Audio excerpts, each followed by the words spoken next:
Shalom, selamat pagi, saudara-saudara yang terkasih di dalam Tuhan. Semoga Tuhan terus nantiasa memberkati kita dalam hidup kita masing-masing pada saat ini. Saya akan melanjutkan renungan dalam session tentang manusia lama dan manusia baru. Pada hari ini kita akan melihat dari Efesus yang keempat ayat yang ke-28. Tapi sebelum kita merenungkan firman Tuhan, saya mengajak kita untuk memuji Tuhan lebih dahulu. Saya sangat tergerak oleh sebuah lagu yang sangat indah, sebuah lagu lama yang saya akan ajak kita untuk sama-sama nyanyikan pujian ini.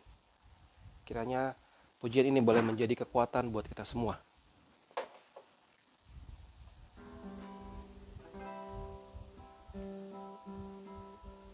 Mari kita pujikan bersama lagu ini. Bapa, Engkau sungguh baik, kasih-Mu melimpah di hidupku.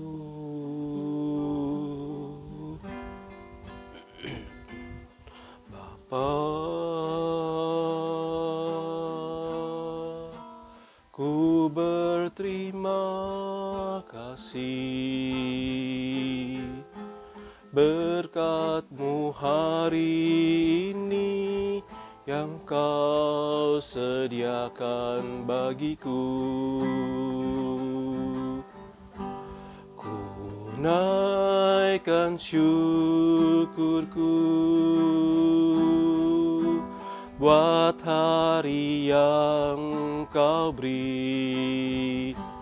Tak habis-habisnya kasih dan rahmat-Mu, selalu baru dan tak pernah terlambat pertolongan-Mu. Besar setiamu di sepanjang hidupku. Ku naikkan syukurku, ku naikkan syukurku buat hari yang Kau beri. Tak habis-habisnya kasih dan rahmat-Mu, selalu baru dan tak pernah terlambat pertolongan-Mu. Besar setiamu di sepanjang hidupku. Sungguh sebuah anugerah Tuhan jikalau kita masih ada sampai hari ini dalam kasih karunia Tuhan, dan kita harus menaikkan selalu senantiasa puji dan syukur kita kepada Tuhan. Nah saudaraku, kita akan melihat Efesus pasal yang keempat ayat yang ke-20 hingga 24. Saya tidak akan bacakan lagi bagian ini. Saudara bisa melihat langsung dari yang ada di layar. Poinnya adalah berbicara mengenai satu kehidupan yang baru yang harusnya sudah berbeda dibandingkan dengan hidup yang lama, karena kita sudah mengenakan manusia baru yang diciptakan menurut kehendak Allah. Dalam hati dan pikiran kita sudah merenungkan mengenai tema kepahitan dan keserakahan. Dalam hal perkataan kita sudah merenungkan tema tentang kemarahan dan perkataan yang sia-sia. Jikalau Bapak Ibu teman-teman sekalian masih belum sempat mendengarkan, boleh ikuti channel YouTube saya dan mendengarkan lagi renungan tersebut, dan kiranya boleh menjadi berkat. Dan pada hari ini, khusus hari ini, kita akan melihat satu saja perbuatan yang harusnya berubah dari manusia lama menjadi manusia baru, yaitu perihal mencuri. Menarik sekali, saudara, ada satu kalimat di sini yang berbicara mengenai mencuri. Apa itu mencuri? Ya. Saudara, saya mencari definisi dari hukum Indonesia, ya. Kitab Undang-Undang Hukum Pidana bicara mengenai mencuri. Dari bab ke-22, pasal yang 362. Ini definisinya. Barang siapa mengambil barang sesuatu yang seluruhnya atau sebagian kepunyaan orang lain dengan maksud untuk dimiliki secara melawan hukum, diancam karena pencurian dengan pidana penjara paling lama 5 tahun atau pidana denda paling banyak Rp900. Ini hukum yang lama, ya. Tapi poinnya adalah mengambil barang baik itu seluruhnya atau sebagian milik orang lain untuk dimiliki secara melawan hukum, itu pencurian. Saudara, ternyata Alkitab sudah jauh lebih dahulu membahas tentang pencurian. Dalam hukum yang ke-8, Keluaran 20:15, langsung Tuhan memberikan penegasan yang jelas, jangan mencuri. Sudah ada hukumnya di awal. Berarti kalau begitu sekarang coba memahami apa kira-kira pengertian mencuri. Bukan hanya sekedar ambil barang saja, pasti kita sudah tahu itu. Juga beberapa orang menafsirkan bahwa menyontek pun adalah bagian dari mencuri. Kita tidak memberikan upah yang pantas kepada seorang yang bekerja dengan kita, itu pun sudah mencuri haknya dia. Kita mencuri nama baik seseorang dengan menggosip, itu pun sudah mencuri. Kita mencuri kemuliaan Tuhan, itu juga mencuri. Kita mencuri waktu di dalam bekerja, itu juga mencuri. Dan saya mengutip bagian dari satu katekismus, dari katekismus Heidelberg. Dia bilang begini, terjemahannya kira-kira seperti ini. Hukum yang ke-8 itu tidak hanya melarang pencurian, tapi juga melarang perampasan, tipu daya yang dirancang untuk memperoleh milik sesama, yang dilakukan dengan kekerasan, atau sikap yang pura-pura adil, atau dengan timbangan-timbangan bisnis yang tidak jujur, mata uang palsu, makan riba, pemborosan, serta pemakaian sia-sia yang adalah anugerah Tuhan. Itu juga termasuk di dalam kategori mencuri. Nah, mengapa mencuri dilarang? Oh, jelas dilarang, kita tahu dari hukum yang ke-8. Tapi mengapa dilarang? Ada dua penyebab utama. Yang pertama adalah mencuri itu merupakan sebuah dosa manusia kepada Tuhan. Pada waktu dia mencuri, dia berarti sedang tidak percaya dan dia curiga akan providensi Allah. Bahwa dia tidak percaya bahwa Tuhan akan sediakan kepada dia untuk dia. Dia mengambil jalan singkat dan dia mencuri. Mencuri yang kedua adalah karena itu adalah sebuah dosa kepada sesama. Jelas sekali waktu orang mencuri dia melanggar hak milik orang lain. Itu menunjukkan bahwa dia tidak mengasihi dan dia tidak menghormati orang lain. Dia melanggar juga hukum yang ke-10 tentang kepemilikan.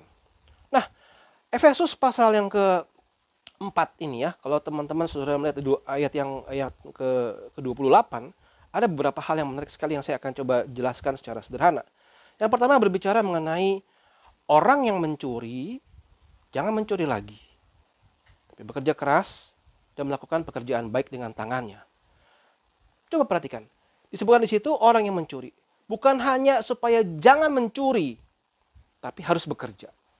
Kita tidak paham konteks yang secara real pada waktu itu. Mungkin kelaparan, mungkin kemalasan. Orang-orang mencari jalan singkat dan dia mencuri. Berarti konteksnya ada banyak orang yang mencuri. Atau cukup banyak orang yang mencuri. Sehingga diberikan nasihat di sini, kalau engkau manusia baru, jangan lagi mencuri. Tetapi lihat, harus bekerja. Ini sebuah transformasi hidup manusia baru. Jadi bukan hanya stop, tidak mencuri, tetapi harus bekerja. Nah, tema mengenai pekerjaan sudah banyak disaksikan di dalam kitab suci, mulai dari Kejadian 2 ayat yang ke-15. Kalau teman-teman membaca, Tuhan Allah mengambil manusia itu dan menempatkannya dalam Taman Eden untuk mengusahakan dan memelihara taman itu. Sebuah mandat budaya yang sudah ada jauh sebelum manusia berdosa. Manusia Tuhan tempatkan di taman untuk mengusahakan dan memelihara taman itu. Untuk mengolah taman itu. Untuk bekerja. Kemudian kita lihat perjanjian baru. Kisah Para Rasul 20 ayat 34-35. Kamu sendiri tahu bahwa dengan tanganku sendiri aku telah bekerja untuk memenuhi keperluanku dan keperluan kawan-kawan seperjalananku. Dalam segala sesuatu telah kuberikan contoh kepada kamu bahwa dengan bekerja demikian, kita harus membantu orang-orang yang lemah. Harus mengingat perkataan Tuhan Yesus sebab Dia sendiri telah mengatakan adalah lebih baik memberi daripada menerima. So, Paulus memberikan sebuah contoh teladan bahwa dia bekerja untuk memenuhi kebutuhan pelayanannya, kebutuhan pribadi dan kebutuhan kawan-kawan sepelayanannya. Oke. 2 Tesalonika 3 ayat yang ke-10. Karena Rasul Paulus telah memberikan contoh teladan, dia berkata dengan keras seperti ini. Sebab juga waktu kami berada di antara kamu, kami memberi peringatan ini kepada kamu. Jika seorang tidak mau bekerja, janganlah ia makan. Jika seorang tidak mau bekerja, janganlah ia makan. Artinya, jikalau engkau malas. Engkau punya sikap hidup yang sembrono, tidak mau bekerja. Simpel sekali. Ya jangan makan. Kalau mau kerja, kalau mau makan, kau harus kerja. Kira-kira seperti itu. Dan kembali kepada perjanjian lama. Ini satu Amsal yang luar biasa. Amsal 6 ayat 6 sampai 9. Ini bekerja, ini berkenaan dengan orang-orang yang malas. Ya, saya bacakan. Hai pemalas, pergilah kepada semut, perhatikanlah lakunya dan jadilah bijak. Biarpun tidak ada pemimpinnya, pengaturnya atau penguasanya, ia menyediakan rotinya di musim panas dan mengumpulkan makanannya pada waktu panen. Hai pemalas, berapa lama lagi engkau berbaring? Bilakah engkau akan bangun dari tidurmu? Amsal berkata dengan sangat tegas, hai pemalas, pergi kepada semut. Perhatikan lakunya, perilakunya semut dan jadilah bijak. Jadi kalau kita perhatikan seperti ini, jelas-jelas Alkitab sangat menegaskan orang untuk bekerja, jangan malas. Bekerja jangan malas. Nah, poin yang ketiga. Orang yang mencuri, jangan mencuri, tapi harus bekerja. Kemudian, bagikan kepada yang kekurangan. Satu hal yang sangat indah. Alkitab memberikan satu tuntutan yang lebih bagi orang percaya. Bahwa kamu bukan cuma harus bekerja, tetapi kamu harus bekerja untuk diri dan untuk orang-orang yang membutuhkan. Saudara, kita harus bekerja untuk menjadi berkat bagi sesama. Kita harus bekerja sebagai seorang penata layan untuk melakukan pekerjaan pelayanan kita dengan setia, faithful steward, dan grateful steward dengan ucapan syukur, dengan penuh ucapan syukur. Nah, saudara, apapun bidang pekerjaanmu hari ini, kita harus berjuang, bekerja untuk banyak menjadi berkat bagi orang lain. Entah itu bidangnya bidang jasa, bidangnya bidang produksi sesuatu, apapun itu. Nah, dari step-step seperti itu kita melihat Rasul Paulus memberikan satu ketentuan yang sangat jelas. Orang yang mencuri, janganlah ia mencuri lagi, tapi baiklah ia bekerja keras dan melakukan pekerjaannya yang baik dengan tangannya sendiri, supaya ia dapat membagikan sesuatu kepada orang yang berkekurangan. Saudara, mungkin kita bukanlah seorang pencuri. Mungkin bagian ini kita rasa itu kan ngomongnya kepada para pencuri. Saya kan bukan pencuri. Tapi mari kita sama-sama renungkan dua kesimpulan sangat indah dari bagian ini.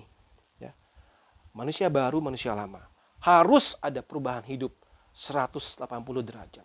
Bukan cuma kita berbalik saja, bukan cuma kita stop berdosa saja, tapi harus do something. Kita harus melakukan sesuatu yang Tuhan tuntut. Dalam konteks ini disebutkan, jikalau kau dulu pencuri, jangan mencuri, tapi bekerjalah dengan jelas.